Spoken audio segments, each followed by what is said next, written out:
Volvamos nuevamente a las otras preguntas. ¿Cómo sería el mundo si esta lengua nunca hubiese existido? ¿Cómo seríamos si desapareciera todo lo que de esta cultura del Egeo hay en nosotros?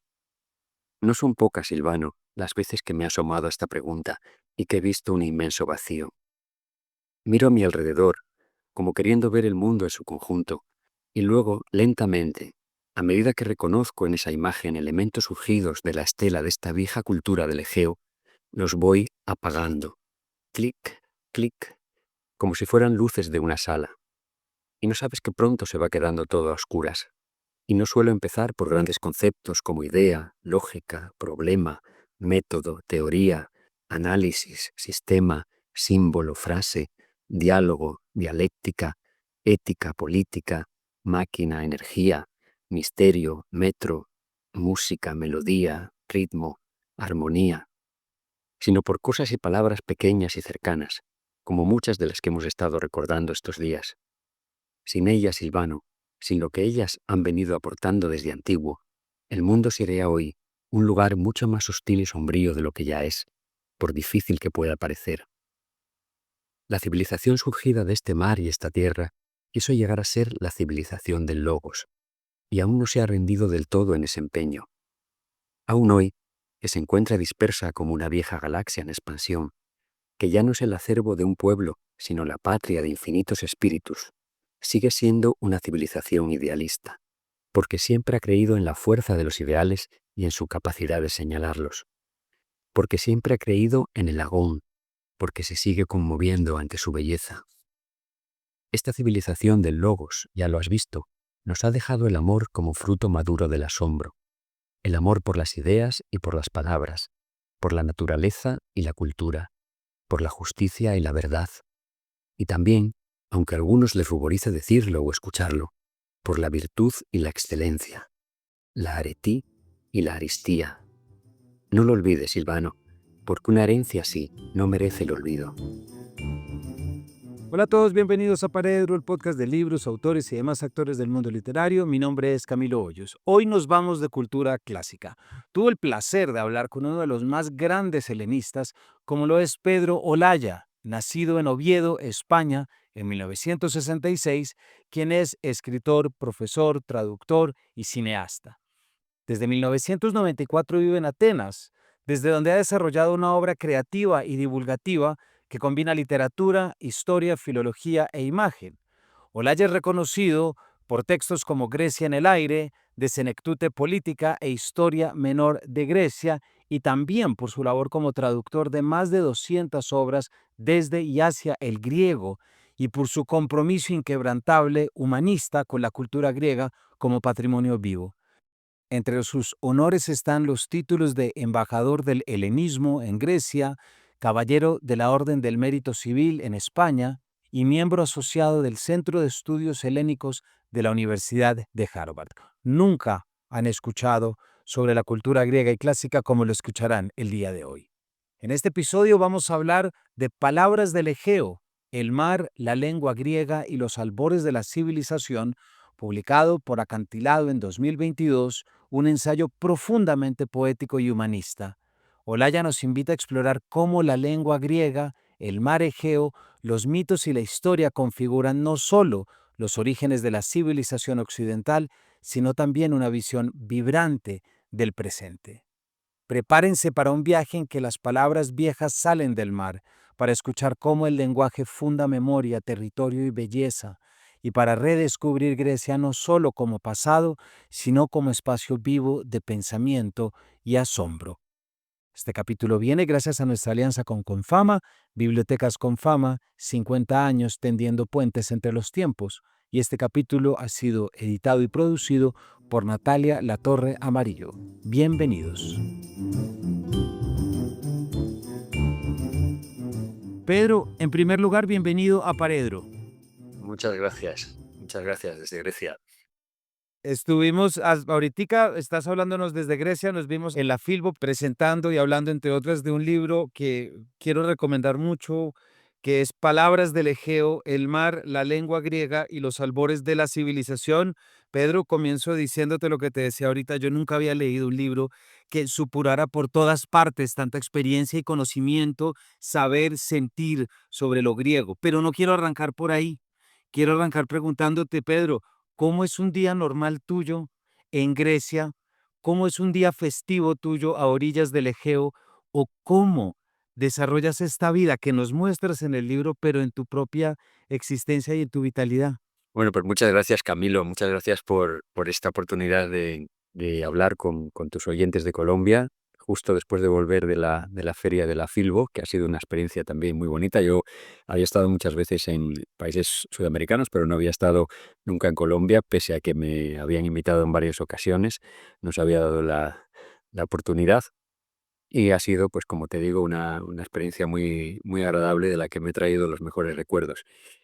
Y mi vida aquí en Grecia, que se refleja en buena medida en esta obra tan, bueno, tan personal, pese a ser una obra, pese a ser un libro de historia de la cultura, es un libro también muy personal, que tiene, pues, se traslucen muchas cosas autobiográficas.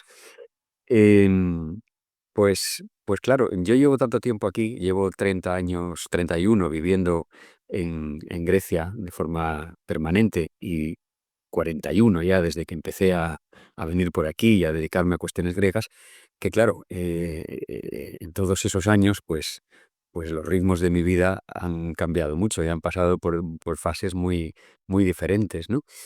En otros momentos yo trabajaba también como profesor, estuve dedicado a la didáctica en combinación con la escritura y con mis propios proyectos durante 23 años. Y en ese sentido, pues mi vida era, pues como es fácil de imaginar, pues la de un docente que tiene trato con sus alumnos, que yo siempre fui profesor de adultos. En ese sentido he tenido mucha suerte con mis alumnos porque eran alumnos muy vocacionales en todos los casos, no era un público cautivo y obligado a escuchar algo que no le interesa demasiado. Entonces, me he sentido muy afortunado como profesor, pero ya a partir de un momento, de un punto, hace ya pues más de 10 años creo, pues, pues ya no era fácil compatibilizar la didáctica regular con la escritura y con los viajes, la disponibilidad del tiempo, etcétera. Y ahora que me dedico solamente a mis proyectos, pues bueno, pues digamos que mi día a día está mucho menos reglado. Y sigo aquí al pie del terreno y de los estímulos, porque creo que eso es lo importante en mi caso. Para un helenista que estudia la civilización griega, en todas sus dimensiones y en todas sus épocas y todas sus facetas, es decir, que no es un especialista en un siglo concreto de la antigüedad clásica, por ejemplo, o en un aspecto concreto, o no lo estudia desde un lugar distinto, sino que lo que quiere es hacer helenismo in situ. Pues es muy importante estar en contacto con el lugar, con la lengua, con las personas, con los estímulos diarios, con, con, con las fuentes literarias, las fuentes arqueológicas, con el día a día de esta realidad, ¿no? Y eso es lo que intento, estar abierto a esos estímulos. Vivo en Atenas, normalmente estoy en Atenas, pero también viajo mucho por Grecia y he pasado mucho tiempo en otros lugares de Grecia y he recorrido Grecia pues mucho más a fondo que España y mucho más a fondo también que la mayoría de los griegos, con lo cual pues eso me ha dado una experiencia personal pues muy rica que intento verter en todas estas obras, en sus diferentes dimensiones. No solamente son libros, son también audiovisuales, películas, pues artículos, no sé, un montón de cosas.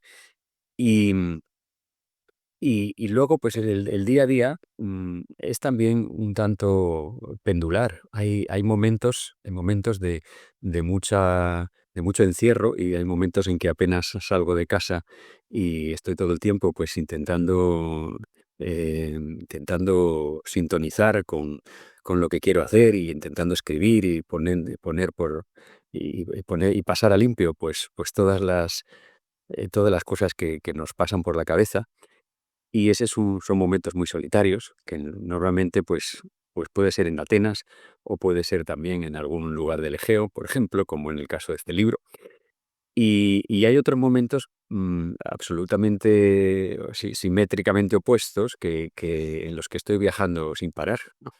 Ya sea por Grecia, como ha sido en los últimos años, pues con mucha frecuencia, o ya sea por otros países, por fuera de Grecia. Y últimamente, pues como te digo, no tengo ya la docencia, pues me dedico más también a interactuar con gente interesada por estos temas en otros lugares. Esta es la razón por la que he ido a Colombia y por la que últimamente pues estoy visitando bastantes países.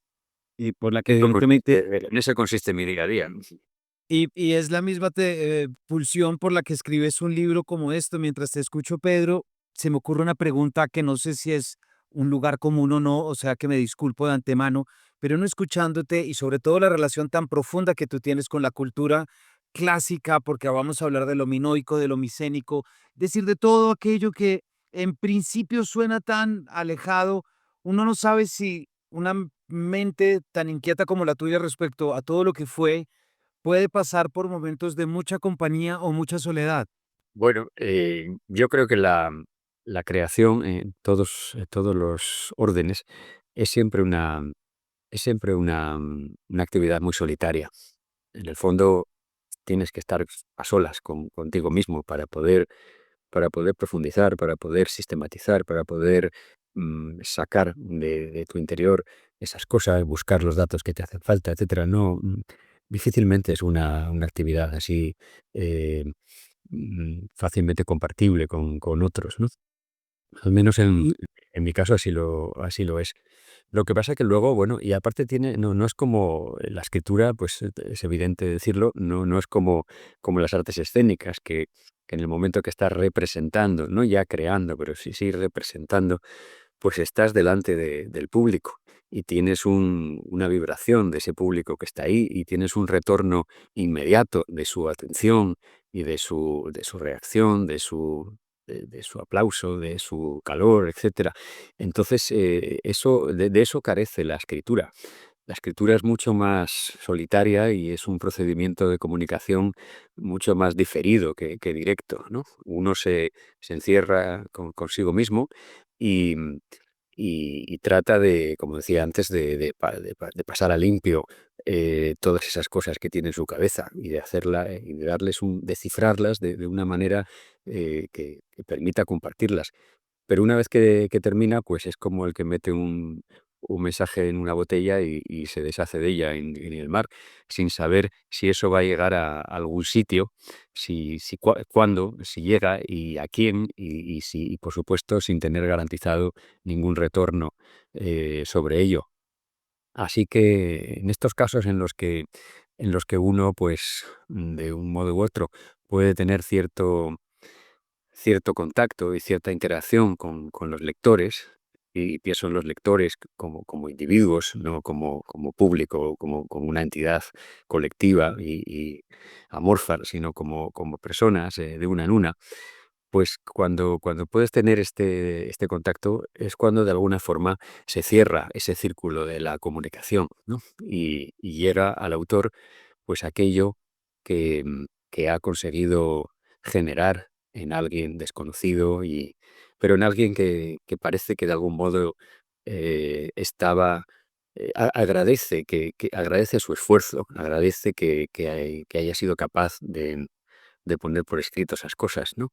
Eso para mí es lo más importante. Y eso se da en situaciones como esta de Colombia y en situaciones como en las pocas ocasiones en los que los autores pues tienen un contacto de calidad con sus lectores y se dan cuenta entonces de que puede ser que sean los autores aquellos que escriben los libros, pero que en realidad son los lectores los que les dan vida propia y los que los convierten en parte de su vida, de su propia vida. Y eso Quizás es la mejor manera de, de cobrarse por todo el esfuerzo. Pero ahí, ahora que mencionas a los lectores, hay otro tipo de soledad también en la que estaba pensando. Hay algo detrás muy bonito en todo tu libro y es esta, no voy a decir resignificación, pero sí una invitación a pensar en la cultura del Egeo, liberada de, eso llegaremos ahora y nos podrás explicar, liberada de la gran teoría del indoeuropeo como la gran protolengua por un lado, pero por el otro lado en relación a lo que es la llegada de los griegos, ¿cierto? Como esta llegada al Egeo y lo que supone históricamente hablando. Hay algo que tú recuperas y es latente, y es cómo poder celebrar una cultura del Egeo desde sus nociones de igualdad, desde sus nociones de equilibrio, de armonía, no militarizada tanto como algunos de sus vecinos. ¿Por qué digo esto? Porque volver a lo clásico en un momento como ahora, en el que parecemos vivir en una situación cada vez más asfixiante, por todo lo que ha pasado, no solamente en los últimos 120 días de Trump, sino Gaza, sino todo, sino las redes, pensar en lo clásico se convierte también en una especie de búsqueda de algo utópico o una búsqueda de algo arcaico, un poco como para suavizar una especie de soledad, me parece. ¿Tú lo vives así también o lo leen así tus lectores? Bueno, es una pregunta muy compleja, con mucha información dentro, que no sé cómo contestar de forma rápida, pero yo creo que la historia, en el fondo, tiene la misión de explicarnos las causas de las cosas, de, de ayudarnos a comprender por qué suceden las cosas, ¿no? Y, y de darnos esa dimensión diacrónica, hacernos reconocer que somos el efecto de causas anteriores y que a la vez somos la causa de efectos posteriores.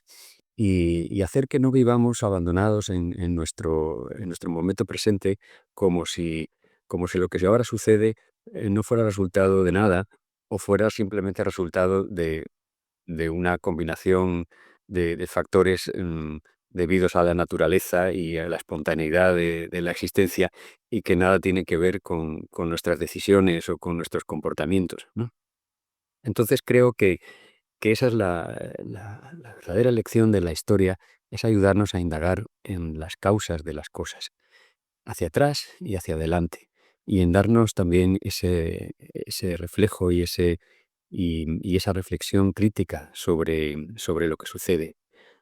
Aprender a diferenciar también entre aquello que puede ser atribuido a la fatalidad y al propio devenir de la existencia, y aquello que debe ser atribuido a nuestra propia condición de seres humanos y a nuestro propio comportamiento y nuestras propias decisiones y nuestra manera de estar en el mundo. Creo que a todo eso nos enseña la historia y nos enseña también, nos repite reiteradamente la, la única lección de la humildad. En este sentido, pues creo que todos estos trabajos contribuyen de una manera modesta a cultivar esa conciencia, ¿no? Así es al menos como yo lo vivo y como creo que, que conecta también con el sentir de otros lectores. Em, no es que podamos decir de forma rimbombante que las, no sé, que el arte o que la historia como disciplina em, pueda, pueda cambiar al mundo, ¿no? Em, de una forma tal y rápida, pero, pero sí cambia a las personas, sí va cambiando a las personas y va ayudando a las personas a constituirse. Y eso, en el fondo, es obrar un cambio profundo también. El mundo no cambiará nunca si no van cambiando las personas. Y en ese sentido sí me cabe cierto grado de confianza en, en el sentido de lo que hago. Hay algo, Pedro, muy bonito a lo largo de tu texto, que es como, como ya decía, hay una combinación increíble entre un conocimiento bibliográfico de archivo arqueológico marítimo, pero eso se complementa constantemente con una sensibilidad a flor de piel de asombro, me atrevo a decir, de una contemplación asombrosa o asombrante, si es que la palabra existe, pero me parece que hay un regodeo profundo y delicioso, me parece, en tu libro, que es el padre que le escribe a su hijo, lo espera, sabe que llenen 10 días y como desde el principio le dice, sé que vienes a cuidar tu griego y dice, más que ayudarte a aprender la lengua griega, lo que me gustaría es poder ayudarte a explorarla, ¿cierto? Ujú, Y el libro arranca desde una sensibilidad que me parece que nos dice mucho hoy en día y es entender cómo la lengua, ese símbolo de identidad cultural, no solamente lo que tenemos adentro, sino la observación, la combinación con lo que hay afuera. Es decir, la lengua sale de la contemplación del Egeo, del mar Egeo, sale de la contemplación y del conocimiento de sus partes. Me parece que ese es un mensaje precioso, poéticamente, muy potente para un momento como este, Pedro. No olviden que este capítulo viene gracias a nuestra alianza con Confama, Bibliotecas Confama, 50 años tendiendo puentes entre los tiempos. Bueno, pues muchas gracias. Muchas gracias, Camilo. Me alegro que lo veas así. En el fondo, creo que voy a decir alguna cosa que pueda situar al lector, porque creo que nos hemos metido ya, hemos empezado in medias res, ya hablando del asunto directamente, sin que presuponiendo que el lector a lo mejor pues conoce ya el libro, pero para quien no lo conozca, pues puede ser un poco desorientador. Y en este sentido, Palabras del Egeo, em, como decía al principio, es un libro de historia de la cultura, si nos atenemos a sus contenidos más, digamos, más objetivos, ¿no? Pero es a la vez, pues como dices, un libro que testimonia de forma muy vibrante la manera de vivir ese contacto con la historia de la cultura, la manera de vivir ese contacto con esas realidades, no de una forma simplemente libresca o de una forma académica o de una forma fría, sino en la aventura vital que supone estar abierto al asombro, como dices, ¿no? A ese asombro en el sentido aristotélico del término, ¿no? A ese maravillarse ante la gran obra, ante la propia existencia e intentar comprender un poco de todo eso e intentar sacar, sacar tus conclusiones, ¿no? Y sobre todo disfrutar de ese conocimiento. Y eso es lo que también la obra intenta transmitirle al lector, lógicamente, pero a través de la figura y del recurso narrativo del hijo. Este libro, que como no dijimos, pero como deberíamos haber dicho, pues es un libro sobre los orígenes más remotos de la civilización en el espacio del Egeo, es decir, un libro que explora la Grecia en su sentido más lato, anterior a la Grecia en un sentido más estricto del clasicismo, del helenismo, etcétera, que se convertirá después en esa herencia de la que todos nos sentimos hijos y herederos, ¿no? Es un libro sobre esa Grecia anterior a la Grecia de, de la que todos nos sentimos herederos. Entonces, es un libro de historia de la cultura. Y es un libro que, tirando del hilo de la lengua, como bien dices, pretende, parte del punto de partida de ser una reflexión sobre el logos, sobre el lenguaje, ya no solo sobre la lengua griega en particular, sino sobre la lengua como una prerrogativa humana y sobre el lenguaje como una capacidad del ser humano, ¿eh? Pues en esa reflexión sobre la gestación de la lengua griega, todos sus estadios, desde el mesolítico, desde las capas más profundas en el entorno del Egeo, hasta la lengua que hablamos hoy día, pues alrededor de ese vector principal, como digo, que puede ser la lengua, y tirando de él, pues vamos explorando también en la historia de la cultura, porque la lengua y la cultura son dos realidades que muy interrelacionadas, ¿no? Y que marchan de forma paralela. Entonces, en ese necesario remontarse por la lengua y por la civilización hacia atrás, buscando las raíces, pues el libro ofrece una visión compendiada de las teorías que han permanecido, han prevalecido hasta hoy día, y ofrece también una visión del estado de la cuestión a la luz de las últimas investigaciones y de los hallazgos más recientes, etcétera, que nos llevan a un cuestionamiento y a un revisionismo de esas teorías que, bueno, muchas de ellas fueron enunciadas en el siglo XIX o incluso en el XX, pero que ya han ido quedando, eh, pues un poco superadas en algunos aspectos, ¿no? O totalmente superadas en otros. Entonces es un libro que presenta también un cuestionamiento de lo que sabíamos, de lo que creíamos saber hasta ahora, y nos hace ver de manera humilde también y con mucho respeto por los autores de todas esas teorías y por todos los que nos han aportado ese conocimiento en momentos anteriores, pero nos hacen ver que la historia es un proceso infieri, ¿no? Es algo que se está haciendo constantemente. Es decir, no cambia el pasado, pero sí cambia nuestro relato del pasado y sí cambia nuestro conocimiento del pasado.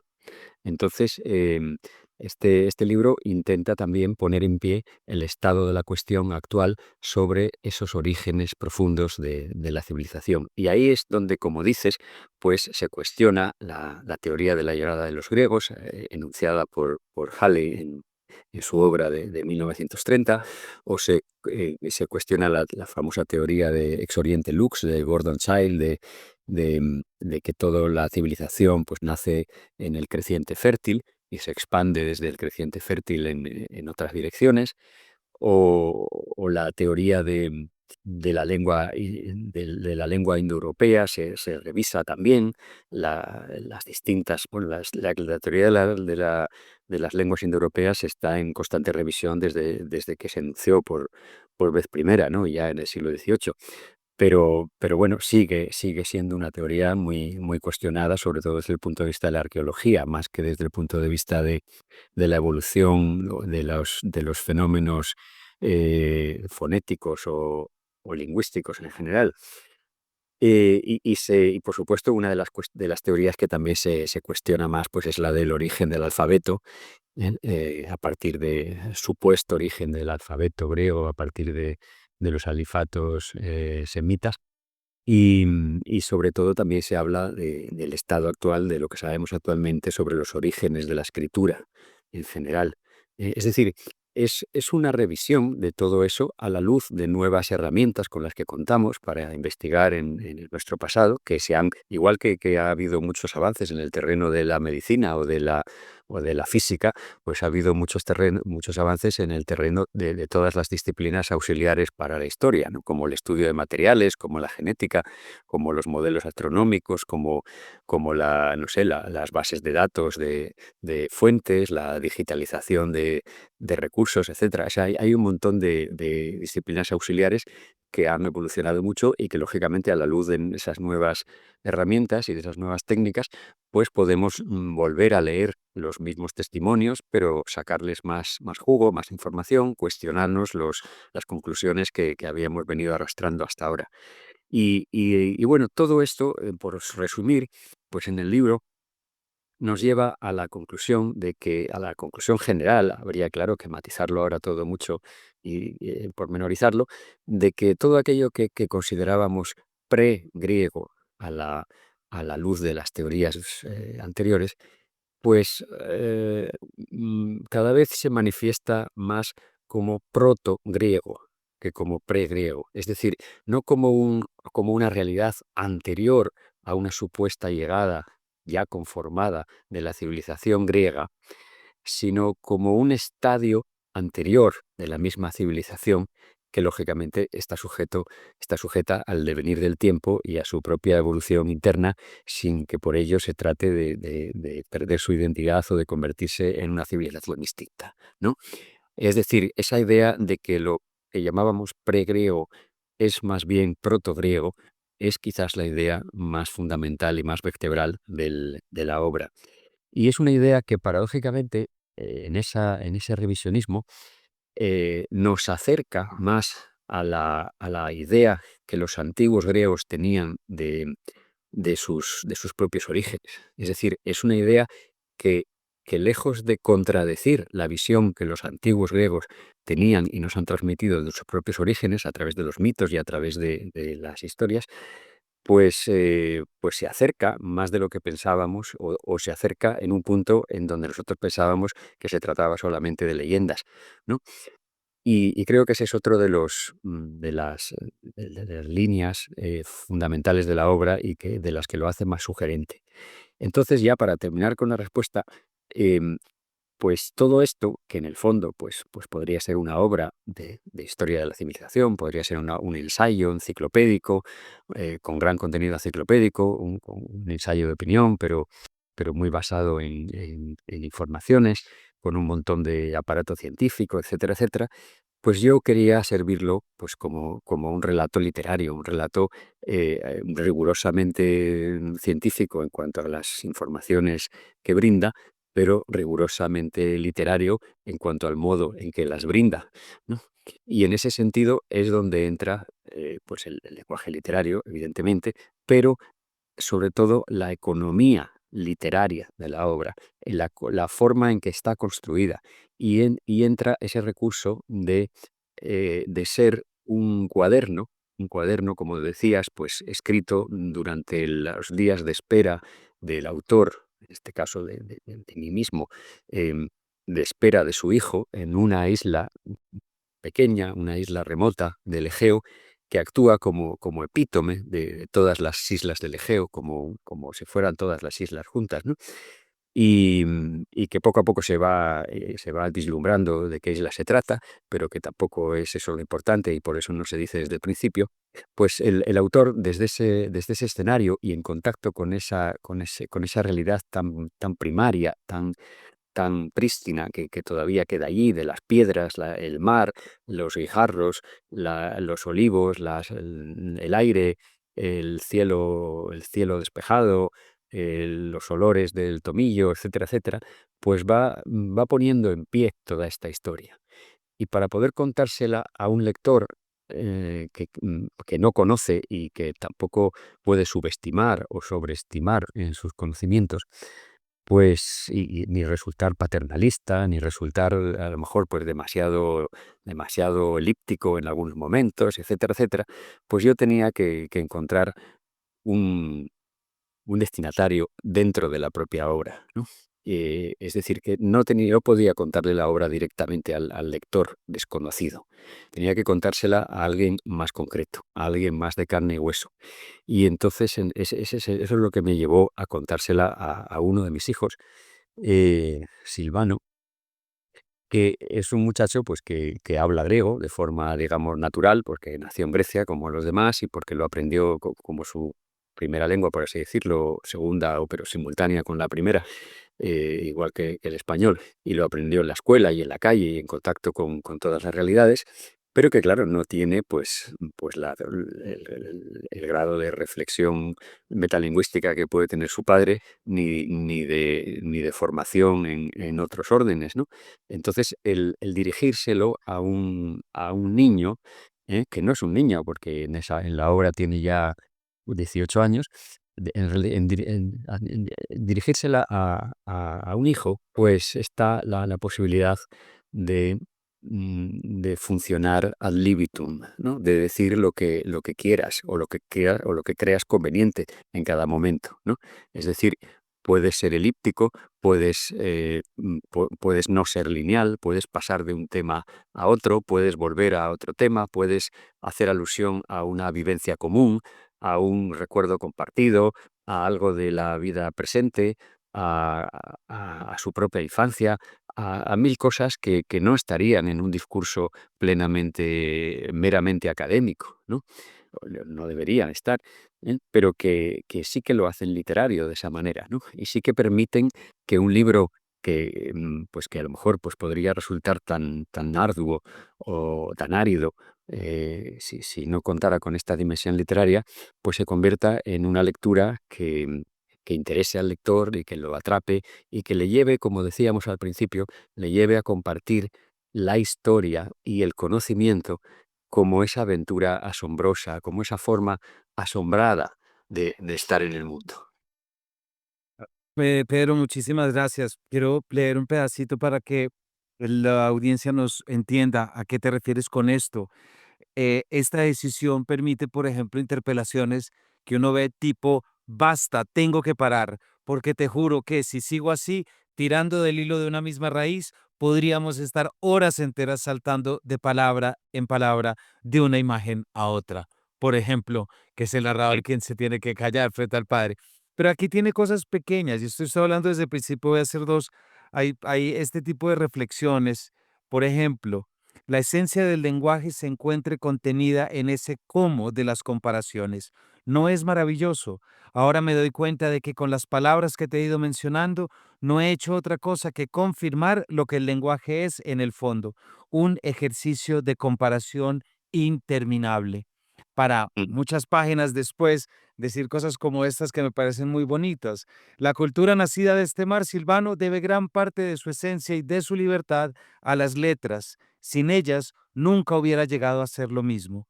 Es verdad que puede haber cultura sin haber escritura, pero cuando así ha sido, el saber y la memoria han supeditado su existencia a la de sus depositarios, que a menudo formaron una élite, cuando no una estructura de dominio. Este tipo de puntadas y de cosas, Pedro, me parece que hacen algo fundamental. Tú afirmas en el libro y lo dices constantemente, la lengua griega no solamente se habla y se conoce, se habita y se encarna, ¿cierto? Tu libro parece no estar hecho únicamente para ese logos del que hablas. Es una experiencia de estar caminando de la mano del narrador y en el transcurrir ver que la experiencia es la que confiere un conocimiento, no una idea. Exactamente, exactamente. Es un libro muy sensorial, es un libro Exacto. muy vivencial, muy sensorial, y insisto en esto de sensorial, porque, porque es un libro que explorando, remontándonos hacia las raíces mm, más primitivas de las palabras, cosa que solo se puede hacer en cierto grado, pero se puede hacer en un grado mayor en el caso de la lengua griega que en el caso de otras lenguas, por la longevidad de siglos y milenios de la lengua griega y por su condición de lengua viva. Esa es una lengua que permite ese ejercicio en mucho mayor grado que el latín o que, por supuesto, que las lenguas modernas. Entonces, en ese remontarse hacia las primeras raíces, hacia las raíces más antiguas y hacia todo el recorrido todo el recorrido que nos llevan hasta ellas, pues nos encontramos con un ejercicio, como digo, muy sensorial, que no es tanto, no es solamente intelectual, no es una idea, como lo que tú dices, es más bien un conjunto de intuiciones y de sensaciones. Es decir, nos vamos dando cuenta cómo cómo el hombre primitivo, el hombre cuando pone en marcha todos sus recursos del lenguaje, lo que hace fundamentalmente son dos operaciones básicas. Una es la de imitar las cosas con la voz, a imitar las cosas con la voz, que es lo que llamamos onomatopeya, usando una palabra griega que significa concretamente eh, creación de nombres por el proceso más intuitivo y más primigenio y más primitivo, que es el de imitar las cosas con la voz. ¿eh? Y después otro proceso que también tiene nombre griego, la metáfora, que es precisamente el traslado, el de un sitio a otro, ¿no? Que es la comparación que decías tú en ese cómo, ¿no? Cuando podemos señalar con la voz, no solo con el dedo, algunas cosas, pues ya podemos empezar a hacer operaciones de segundo grado, por así decir, y decir, esto es como aquello, ¿no? Por ejemplo, la risa, la alegría, la risa, es como el romper de las olas. La risa es como la luz del amanecer, ¿eh? Que son cosas que podrían parecer no simplemente imágenes poéticas, pero que evidentemente son imágenes poéticas, pero que son imágenes también lexogénicas, es decir, están en el nacimiento de las palabras. La palabra griega hielos, ¿eh? Hielota, que es la risa, es la misma palabra con la que en tiempos muy anteriores se designaba también el ruido de las olas al romper en la orilla y la primera luz de la mañana.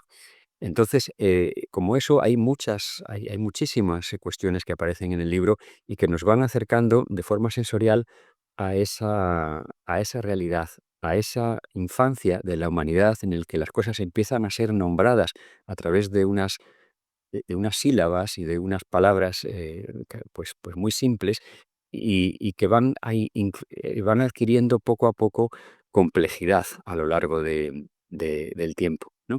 Nos hacen asistir de una manera privilegiada, porque el entorno de las Cícladas es un entorno privilegiado por su claridad, por su transparencia, por su esencialidad, por su condición de lugar en el que prácticamente parece que no ha cambiado nada desde la creación del mundo, ¿no? En cuanto al entorno físico, y nos permite comprender en ese escenario, estar abiertos a esas sensaciones de las que decía, su- y, y- y proyectar sobre ellas lo que ya sabemos, sobre esos escenarios, lo que ya sabemos, poner en contacto nuestros conocimientos con la materia prima del lenguaje y darnos cuenta de que todo lo que ha hecho el ser humano para crear ese lenguaje, que es el monumento a la complejidad de su, de su mente, pues lo ha hecho en contacto con esos elementos. Lo ha hecho como un proceso, como una lectura poética del mundo a partir de esos elementos simples que le ofrecía el entorno, ¿no? Y en el caso de la lengua griega, el entorno del Egeo.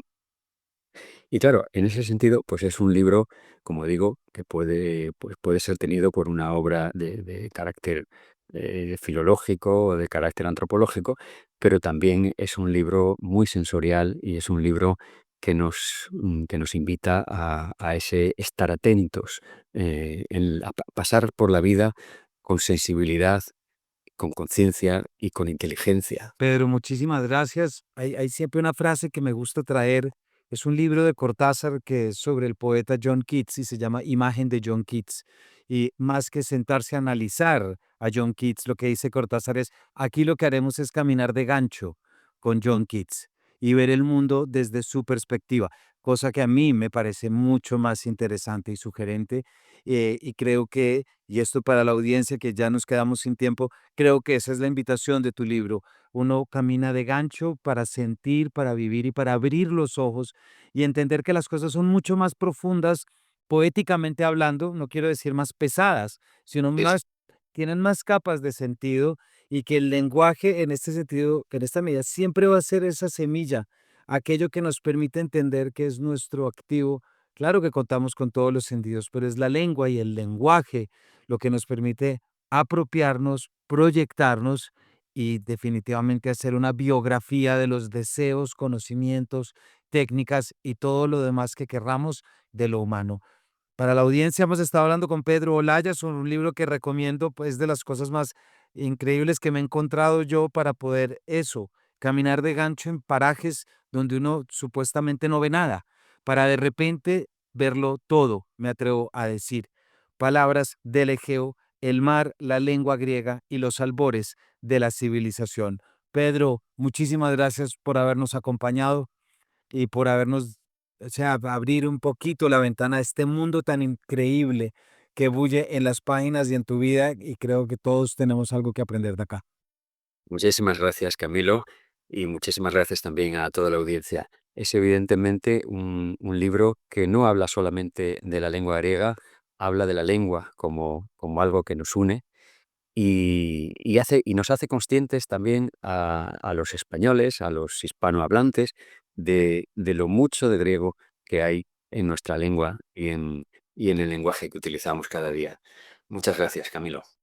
No, muchas gracias a ti, Pedro. Todos ustedes ya saben dónde buscar el libro publicado, como no podía ser de otra forma, en Acantilado, que aquí siempre celebramos tanto. Gracias por su compañía y nos vemos todos en una próxima edición de este Paredro.